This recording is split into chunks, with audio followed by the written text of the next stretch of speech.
माझ्यासारखं जर तुम्ही रेल्वेच्या लेडीज डब्यातून उतरून मेट्रोने प्रवास करत असाल ना, तर ही गोष्ट तुम्हाला नक्की म्हणजे नक्की लक्षात येईल. ती म्हणजे त्या रेल्वेच्या डब्यातील घाई, गोंधळ, गर्दी आणि जागेसाठीची भांडणं अशा बऱ्याच गोष्टी. आणि त्याच्या एकदम अपोझिट म्हणजे मेट्रोमध्ये. मेट्रोत सगळं काही एकदम डिसिप्लिनमध्ये, शांत आणि स्मूथ. तर आज मी आले पुण्याला आणि मी चालले खराडीला. तर मी खराडीला चालले स्किनच्या क्लिनिकमध्ये. तर तिथं मी घेते हेअर लेझर रिडक्शनची ट्रीटमेंट. तर या ट्रीटमेंटची कॉस्ट काय असते, ट्रीटमेंट कशी असते, ट्रीटमेंटचे रिझल्ट कसे, याच्याबद्दल जर तुम्हाला काही क्वेश्चन असतील किंवा त्याची तुम्हाला माहिती पाहिजे असेल ना, तर त्याचा डिटेलमध्ये मी लॉंग व्हिडिओ बनवते. तसं मला कमेंटमध्ये सांगा. आणि मी चालले आज इथं मेट्रोने रामवाडीला.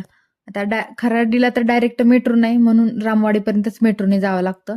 आणि असा काही डिस्प्ले जिथं रेड कलरचं लाईट आहे किंवा सिग्नल आहे ते नेक्स्ट स्टेशन असतं. आणि जे लोक पुण्यात राहतात ते पीएमटीने किंवा मेट्रोने प्रवास करतात. पण मला विचारायचं की तुम्हाला कसा प्रवास आवडतो? लोकलचा प्रवास पीएमटीने आवडतो की मेट्रोने आवडतो? नक्की सांगा. आणि मला तर पीएमटी पेक्षा मेट्रोनेच प्रवास आवडतो. चला भेटू नंतर व्हिडिओमध्ये. तोपर्यंत